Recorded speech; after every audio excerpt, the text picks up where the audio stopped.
L'Iran a déclaré jeudi qu'il avait fait un missile hypersonique capable de traverser tous les systèmes de défense anti-missiles, suscitant la préoccupation de l'Agence internationale de l'énergie atomique à un moment où les négociations sur le programme nucléaire du pays sont impassibles.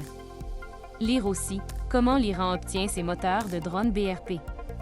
Le missile hypersonique, une arme maniable, évolue à des vitesses supérieures à 6000 km/h, 5 fois la vitesse du son. Ce missile balistique hypersonique peut contrer les boucliers de défense antiaérienne, a déclaré le général Amirali Hajizadeh, le commandant de la Force aérospatiale des gardes de la Révolution, l'armée idéologique de l'Iran. Il pourra traverser tous les systèmes de défense antimissiles et je ne pense pas qu'il y aura de la technologie pendant des décennies pour y faire face, a-t-il déclaré, cité par l'agence phare.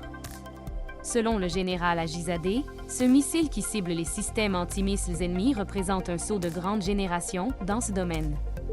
Le directeur général de l'AIA, Rafael Grossi, a déclaré que cette annonce a renforcé les préoccupations concernant le programme nucléaire iranien.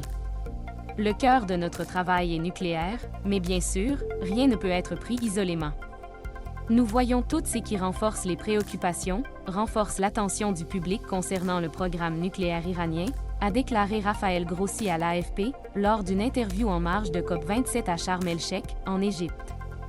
Cependant, il a ajouté que cette annonce ne devrait avoir aucune influence sur les négociations autour du programme nucléaire de l'Iran.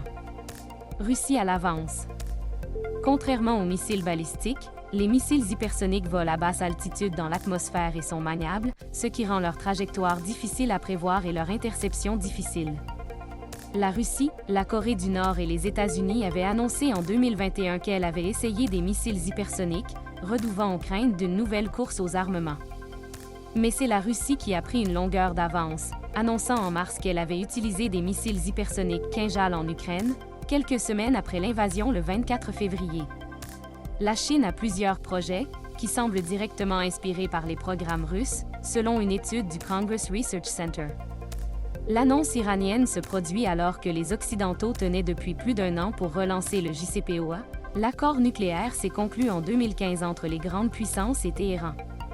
Cet accord pour empêcher l'Iran d'avoir des armes atomiques en échange de la levée des sanctions internationales a été réduite depuis le retrait unilatéral en 2018 des États-Unis sous la présidence de Donald Trump, qui a conduit à la charge progressiste par Téhéran de ses obligations. Les négociations, déjà dans l'impasse, semblent impossibles aujourd'hui.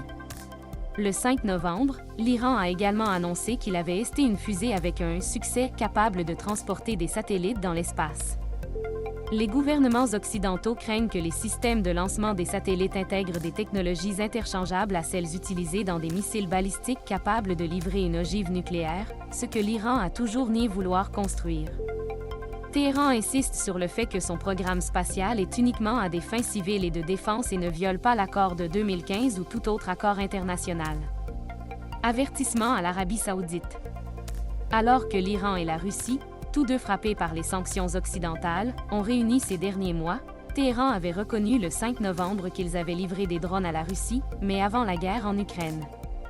Kiev et les Occidentaux accusent Moscou d'utiliser des drones iraniens pour ses attaques contre les civils et les infrastructures. L'Iran, secoué pendant près de 2 mois par des manifestations déclenchées par la mort le 16 septembre de Mahsa Amini, un jeune Iranien kurde arrêté par la police morale, accuse ses ennemis, en particulier les États-Unis, de vouloir déstabiliser le pays. Mercredi, Téhéran a averti les pays de la région, notamment l'Arabie saoudite, qu'il répondrait à toute action de déstabilisation ciblant la République islamique.